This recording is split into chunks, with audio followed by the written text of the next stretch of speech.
So today's episode is specifically about color correcting and grading in Premiere Pro. So if you're not using Premiere Pro, get out.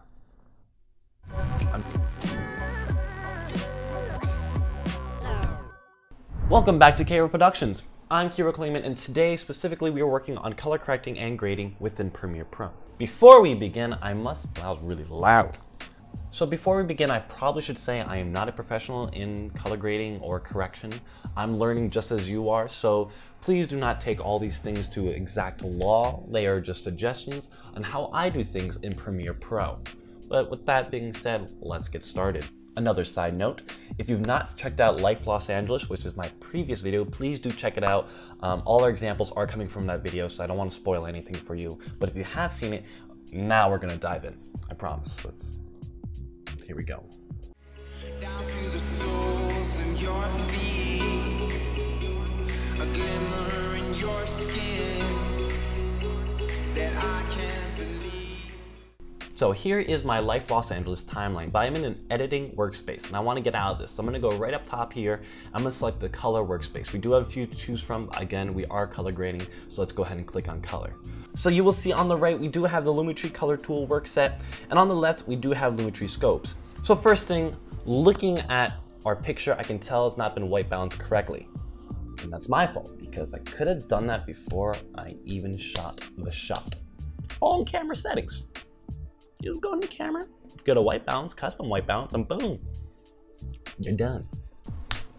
So doing white balance, we are gonna go to the eyedropper tool in your basic corrections, and we're gonna find any point in the picture in which you think is native white or true white. Once you click on that, you're going to see that the image changes just a little bit.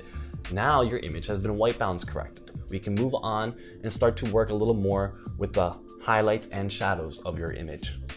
Now, per se, you don't need to use the eyedropper. If you got a good eye and if you've been experienced with color correcting, go and use the sliders. It's up to you, but I have this much experience, 0, in color correcting. Well, not really, like a few months, a year, but still I use the dropper tool, so yeah. Next, we're gonna head over the curves and we're gonna work the contrast of our shot.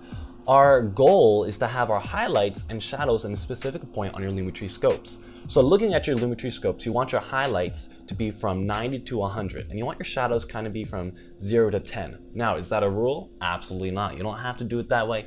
That's the way I like to do it, so you do you.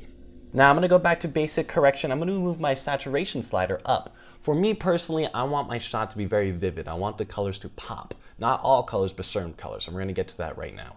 Moving on.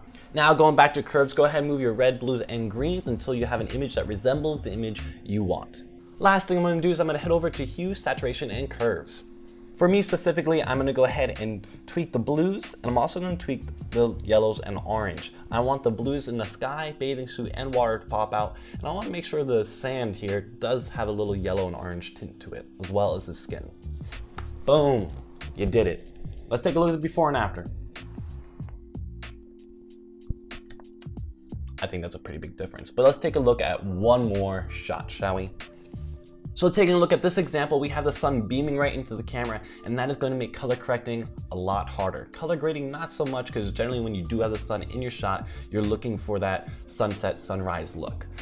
So let's go ahead and color correct it using the same steps we used last time. Start with the white balance using the eyedropper tool. Once you do that, get your scope corrected.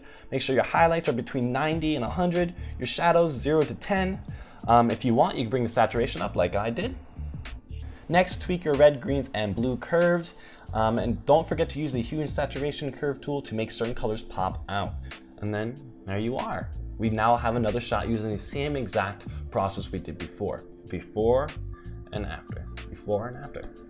And that's it for today, folks. That is how you color correct and grade in Premiere Pro, at least how I do it. If you liked today's video, please give it a thumbs up because I like validation. Be sure to check out other videos, and if you've not checked out the Life video after this tutorial, you definitely should go check it out. But we'll see you next time on Kiro Productions.